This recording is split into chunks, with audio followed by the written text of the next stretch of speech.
Hey, just you know the vibes. This is where we talk about astrology, birth charts, birth chart compatibility, and how astrology helps you in your everyday life. Um, this is me continuing that Noisy Neighbor series, and the Noisy Neighbor series, I was basically explaining how when you look at stuff in a chart, or when you look at like planet the when you look at planets and how these planets how I mean my words right when you look at how planets and signs correlate, and when you look at how each sign is represented by each sign represents characteristics of a planet, like you have Aries, Mars, Pluto, Scorpio, Libra and Taurus, both Venus, Virgo and Gemini, Mercury. um these planets share, not the planets, but these signs share the planet characteristics, and they play out in different ways. So this noisy neighbor series was basically me trying to show you guys what each of these signs can learn from one another, because ultimately they're still sharing the same planet. So basically they're still on the same street, but I was trying to tell you guys what they can learn from each other, so that way maybe they could learn from each other and apply these characteristics to their everyday life. So for example, right now we're doing Libra and Taurus. Libra and Taurus both share Venus. Venus in a birth chart is the things that bring us joy, the things that give us pleasure, the things that we use to escape, the things that we appreciate. So with Mars being the way we get our things done, the way we tackle our ambitions, tackle our goals, tackle day-to-day tasks and activities, Venus is how we relax, how we zen. What do we do to unwind? What do we do socially? Because Venus is also, well, Venus rules Libra, so it's also the planet of being social, and it also rules hospitality. It also rules business and commerce, being like Taurus and shit like that. So this is what I was coming up with. When you meet a Libra, or you deal with somebody who has heavy air and air placements, air signs have a detached view of things. So an air sign will come up with a lot of ideas, but it'll be hard for the air sign to bring those ideas into tangible reality, not because of them not wanting to, or not because of them not knowing how to, but air signs in particular are coming up with so many different ideas and so many different ways of doing things, that when they start to do one thing, the mind space has already thought about 3 or 4 different things to do. So something that Libra can learn from Taurus is to ground all those cardinal ideas and to make something tangible out of it. Just because Taurus is fixed earth. So Taurus actually does not feel comfortable moving without a foundation. Um, Libra, on the other hand, doesn't mind not moving without a foundation, because their foundation can be the relationships that they build. So for instance, let's say you had a Taurus and a Libra that both wanted to move somewhere, and let's say they wanted to become actors or whatever. So the Libra might, through social media, know a couple people that they can room with once they get to New York, or once they get to the destination they're trying to get to, and that networking would allow them to be able to have room and board, or sleep on somebody's couch or whatever. Whereas a Taurus might, even though a Taurus might also have these same connections, Tauruses don't feel comfortable unless they're founded somewhere. So, like, if you're moving into somebody else's apartment or somebody else's house, yeah, it's you're being hospitable, you're being invited, and you're using their hospitality, but at the same frame of mind, it's still not your foundation. So say for instance that person decided they wanted to get up and leave, or they wanted to get up and move, or anything happened, you're at the not the mercy, but like at the whim of that person's thoughts and that person's actions. And a Taurus doesn't really like that, because they like to have their feet on the ground and have it firmly established on what they're gonna do, and what how they sleep, and what they're gonna them. So even though Tauruses are very giving and very loving and very nurturing, and they will provide for you and they will help you out, a Taurus ultimately is looking out for self-interest, because at the end of the day, a lot of times with the Taurus is giving like that, a lot of times they end up giving to the wrong people, and they don't get that same appreciation and that same thing back. So they realize that they need to give to self. So that's one thing that a Libra can learn from a Taurus, is to give from to self first. And actually, the Taurus placement, Taurus is the second sign of the zodiac.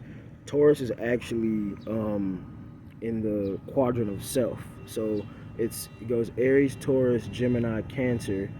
That's the first quadrant, and then you have Leo, Virgo, Libra, Scorpio, which is the second quadrant, and then you have no, and then Sats, my bad.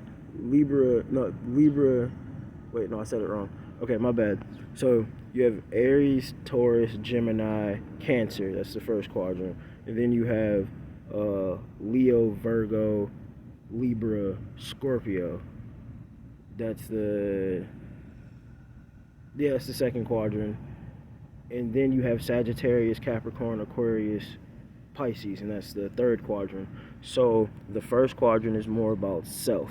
So if you're dealing with people in the first quadrant, they're about self-interest. And I'm not saying self-interest in a bad way, just the self, like, how does this benefit me? Or not even how it benefits me, but I have to get it first so that way I can give to other people. And the second quadrant is about relating. It's about how can this benefit us as a whole. And then the third quadrant is about universal. How does this what is my relationship to the whole collective? But that's actually a pretty good point, because the fact that Taurus deals with that self and my plan and having a foundation for me, so I can give to other people, that's something that Libras can learn from Taurus, is the fact that sometimes you have to build the foundation in order to give how Libras want to give, especially in relationships. A Libra, both of these signs actually for Venus can get lost in relationships, but Taurus can get lost in the pleasure they receive out of the relationship, whether it be their relationship romantically, sexually, in a business partnership, the money that they get, and all type of stuff. Like, Tauruses can get lost in that aspect of it, not necessarily the aspect of the person. The Taurus can get lost in the aspect of the situation, or the gifts or the benefits from that situation. So say for instance, like, the Taurus might not like the person, but the Taurus can dig. If you having sex with the Taurus and they like the sex, a Taurus can put aside the person who they are to get what they want from the person. And a Libra is more so like lost in the actual person, lost into the conversation of the person's mind, who the person is, and how the person makes them feel, because Libra is the sign of relationships. So sometimes they can be getting lost into the relationship and being taken advantage of, or being attached to the person way more than the person is actually attached to them. And Libra rules logic, so when they fall in love, their logic kind of goes out the window. Logically, this is what it's supposed to be, but they can get attached to that. And then this could play out also too with the them going the opposite direction. So once they fall in love, or once they're in love, or once they've been in that situation, then they become really logical about everything, because like the honeymoon phase could have passed, so they could kind of go the opposite direction and get like really into, well, this doesn't make sense, this doesn't make sense, this doesn't make sense, this doesn't make sense, and that could snap them out of, like I said, snap them out of that honeymoon phase. But also too, Taurus rules the vocal cords. Um, I want to say, I'm not exactly sure, but I think Libra rules the hips. The hips that connect with air is connectivity. So yeah, I want to say Libra rules like the hips.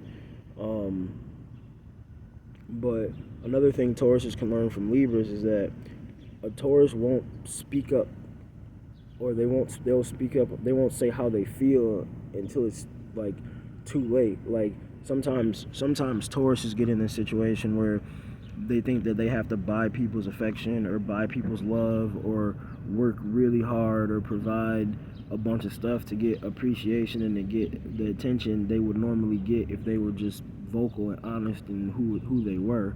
But sometimes, because all earth signs have this thing where they become insecure because they don't feel comfortable about them not having things together, so they project this onto other people. They project this onto their relationships, where a person might not even be thinking about what you have to offer them as far as tangible or physical, but since having the earth placements like Capricorn, Taurus, and Virgo all do this, like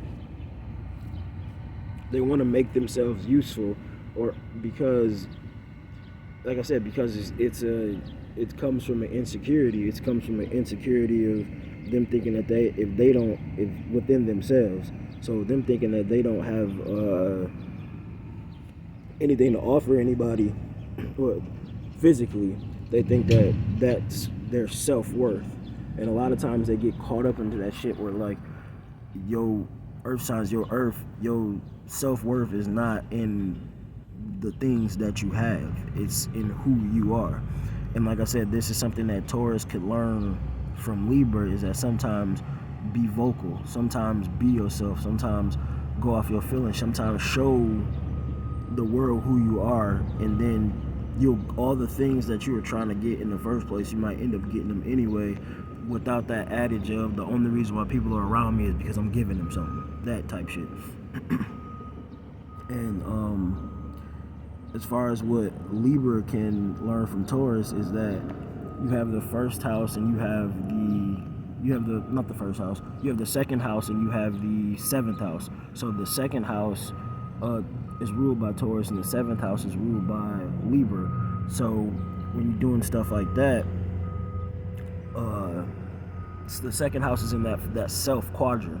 So Libras could learn to put themselves first, and they have the balance in that, because when you're in a relationship, you got to balance it out anyway. But sometimes Libras can get caught up in like giving first, that a person might not reciprocate what they've just been given, and then that might make the Libra uncomfortable because it's not balanced, or that might make rub the Libra the wrong way because the situation is not balanced. But like, because they didn't give, well, two reasons: one, you could have given to the wrong person, and then two, the person you made the mistake of not giving to yourself. So it's a two-way street, because technically in a relationship it's supposed to be a back and forth. So technically they're not wrong for giving in those situations, and whether it's a relationship, a business, friendship, they're not wrong for giving, because it's supposed to be given back. But a lot of times it might not be given back, and that's what creates that detachment that air signs get, because they realize that not everybody thinks the same way as them. So that's what a Libra can learn from a Taurus. A Libra can learn from a Taurus. Sometimes give to yourself first. give to it, and then how Taurus will, well, they both can indulge. A Libra can indulge in a relationship, and a Taurus can indulge into giving to itself. So that indulging can work in both ways too. Like a Libra could indulge in giving to themselves to the point where their cup is running over, so that way when they do decide to indulgently give like they would, and once they give, they're not going to trip about not having it, or they're not going to trip about not receiving it back, because at the end of the day, I gave you something that I didn't need. I gave you something that I didn't want to use, that I didn't need back right away. So that's something that Libra can learn from Taurus. That was just a video, the noisy neighbor. All right, man. Everybody have a good day.